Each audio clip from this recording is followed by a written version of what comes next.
नमस्कार प्रिय विद्यार्थियों, बीए पार्ट फर्स्ट ईयर के भारतीय संस्कृति के तत्व पुस्तक का अध्ययन हम कर रहे हैं, जिसके अंतर्गत पिछले वीडियो में हमने भारतीय संस्कृति के स्वरूप, उसका विश्लेषण, उसका नामकरण और भारतीय संस्कृति की कौन कौन सी ऐसी विशेषताएं हैं जिनके कारण आज भी भारतीय संस्कृति विश्व की सभी संस्कृतियों में समृद्ध, धनी और अपने अस्तित्व को बनाए हुए है।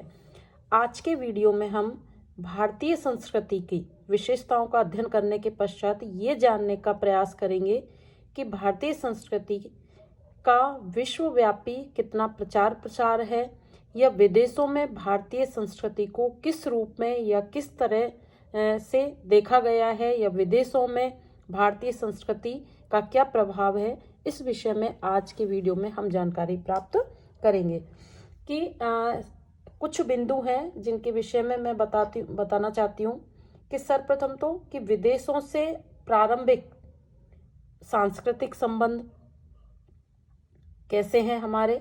दूसरा, मौर्य युग में पश्चिमी, दक्षिणी और मध्य एशिया के साथ सांस्कृतिक संबंध कैसे हैं। साथ ही तीसरा पॉइंट रहेगा आज का, यूनान और रोम के साथ हमारे सांस्कृतिक संबंध कैसे हैं।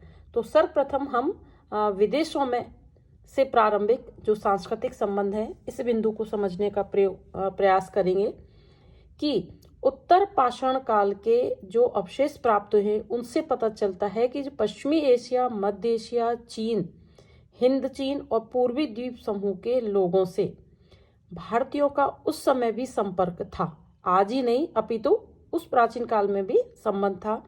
इस संपर्क से संस्कृति और विचारों का आदान प्रदान स्वाभाविक था। पौराणिक अनुश्रुति से भी विदेशों से भारतीय संपर्क की पुष्टि होती है। इस संपर्क द्वारा संस्कृत भाषा और आर्य संस्कृति का प्रभाव उन प्रदेशों पर पड़ा। यदि सिंधु घाटी की सभ्यता के अवशेषों को देखें तो पश्चिम के बड़े बड़े जो उन्नत प्रदेशों से भारतीयों का संबंध रहा है, ये सिद्ध हो जाता है। एक लेखक है डॉक्टर राजवल्ली, उन्होंने लिखा है कि मेसोपोटामिया में प्राप्त बोगा जक्वाई उत्कीर्ण लेखों में जो वैदिक देवताओं के नाम मिलते हैं, उनसे ये तो क्लियर हो जाता है कि कम से कम ईसा से 1700 वर्ष पूर्व भारतीय आर्य और उनका वैदिक धर्म वहां पर पहुंच चुका था। तो ये कुछ ऐसे अवशेष हैं जिनसे भारतीय संस्कृति का वहां विदेशों में इन जगहों पर प्रभाव था। ये प्रमाण मिल चुके हैं। इन प्रमाणों के अतिरिक्त व्यापारिक जो वस्तु हैं वो भी भारतीय नामों से जानी जाती हैं। बहुत पुराने समय में सुमेरिया, बेबीलोनिया, सीरिया और मिस्र से भारत के व्यापारिक संबंध थे, ये सबको पता है।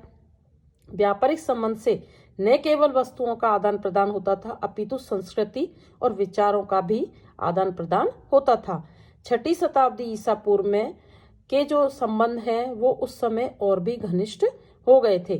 कब? जब ईरानी साम्राज्य का विस्तार भारत के उत्तर पश्चिमी भाग तक हो गया था, तो राजनीतिक संबंध से सांस्कृतिक जो घनिष्ठता थी वो और अधिक बढ़ गई।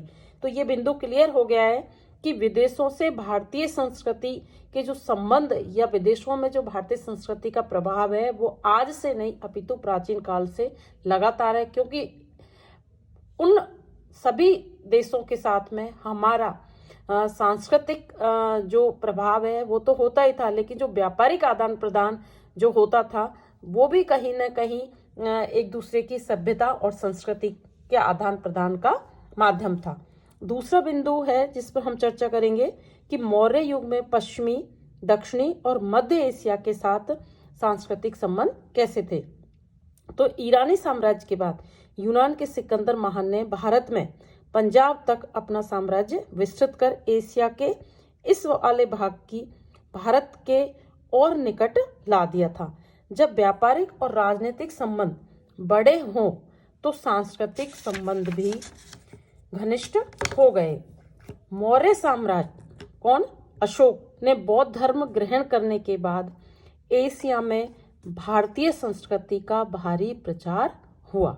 कि जब अशोक ने बौद्ध धर्म को ग्रहण किया तो एशिया जो महाद्वीप है उसमें भारतीय संस्कृति का अत्यधिक प्रचार हुआ, ये बात सिद्ध होती है। सम्राट अशोक ने बौद्ध धर्म के आदर्श और भावनाओं के प्रचार के लिए एशिया की पश्चिमी, मध्य और दक्षिणी देशों में धर्म प्रचारक अपने भेजे। उत्तरी अफ्रीका, पश्चिमी एशिया और लंका में अशोक ने बौद्ध धर्म और लोक सेवा का प्रचार किया। एक लेखक हैं डॉक्टर पांडे, उन्होंने लिखा है कि लंका में अशोक के द्वारा बौद्ध धर्म के प्रचार का वर्णन महावंश और दीवंश नामक बौद्ध ग्रंथों में पाया गया है।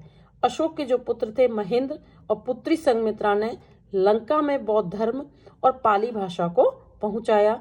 इससे पहले ही सौराष्ट्र के जो राजकुमार विजय ने लंका को जीता था और उनके पिता सिंह के नाम पर ही दूसरा नाम सिंघल लंका का पड़ा था और भाषा सिंगली वहां की कहलाई। लंका, बर्मा, इन देशों में थेरवादी बौद्ध धर्म अशोक के समय में ही पहुंच गया था। पुनः जो राइटर हैं पांडे जी, उन्होंने लिखा कि पश्चिमी एशिया के साथ ही मध्य एशिया से भी भारत का उतना ही घनिष्ठ व्यापारिक संबंध था, कि पश्चिम के साथ मध्य एशिया से भी संबंध था। ऐसा उन्होंने कहा है कि व्यापारिक संबंध के साथ इन प्रदेशों में राजनीतिक केंद्र भी स्थापित हुए, जिनसे भारतीय धर्म और संस्कृति सुरक्षित रूप में उन प्रदेशों को प्रभावित कर सकी। सिक्कों, लेखों और पांडुलिपियों से ये स्पष्ट होता है कि 3री शताब्दी ईस्वी के मध्य तक भारतीय लिपि और भाषा का दैनिक जो प्रशासनिक कार्य होते थे उनमें प्रयोग होने लगा।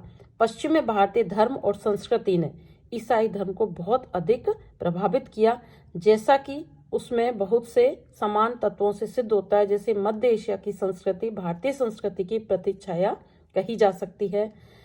एक राइटर है सर स्टेन, उन्होंने वहां पर जब खुदाई की तो उसमें बौद्ध स्तूप और बिहारों के खंडर, बौद्ध और हिंदू देवताओं की मूर्तियां, भारतीय भाषा और लिपि में उत्कीर्ण लिखित लेख और ग्रंथों की हस्तलिपियां पाई गई हैं। ये भारतीय उपनिवेश फाहियान और हुयेन सांग के समय तक पर्याप्त और समृद्ध अवस्था में विद्यमान थे, किंतु इस्लाम के आक्रमण के पहले तक भारतीय धर्म और संस्कृति का वहां प्रचार हो चुका था या वहां पर प्रचार प्रसार था। तीसरा बिंदु है हमारा कि यूनान और रोम के साथ कैसे सांस्कृतिक संबंध है। तो यूनानी युवकों ने इस बात की स्वयं पुष्टि की है कि यूनान और रोम के साथ भी भारत का व्यापारिक और आर्थिक संबंध था और इन राजनीतिक और व्यापारिक संबंधों ने संसार के 2 अति उन्नत देशों को समीप ला करके एक दूसरे के ज्ञान, विज्ञान, साहित्य, कला, संस्कृति और धर्म आदि को समझने का अवसर दिया। इनसे भारत के बारे में रोमन और यूनानी लोगों ने बड़ी उत्सुकता से ज्ञान प्राप्त किया। इस बात के प्रमाण मिल चुके हैं। डॉक्टर पांडे जो है राइटर है, उन्होंने लिखा है कि भारत ने इस प्रकार अपने धर्म, दर्शन आदि से पश्चिमी धर्म, दर्शन और साहित्य को प्रभावित किया, पर साथ ही अनेकों प्रकार से वह भी उन देशों से प्रभावित हुआ। देखिए, मैंने पहले भी बताया था कि भारतीय संस्कृति की एक विशेषता रही है कि वह अच्छी चीजों को ग्रहण भी करती है और स्वयं की जो अच्छी चीजें उनको देने का प्रयास भी करती है। मूर्तिकला, स्थापत्य कला, मुद्रा, गणित, ज्योतिष आदि के क्षेत्र में भारत रोम का और पश्चिमी संसार का ऋणी है। वैसे और भी बहुत सी बातों में भारत को इनका ऋणी बताया गया है, पर उनको प्रमाणित करना कठिन है। लेकिन जिन विषयों के विषय में आज हमने चर्चा की है उनसे निश्चित तौर पर यह कहा जा सकता है कि भारतीय संस्कृति का प्रभाव पश्चिम के जो विदेशी है, मौर्य युग हो में, चाहे पश्चिमी हो, चाहे दक्षिणी मध्य एशिया हो, चाहे यूनान हो, चाहे रोम हो, इन सभी के ऊपर भारतीय संस्कृति का अतुल प्रभाव पड़ा है। धन्यवाद।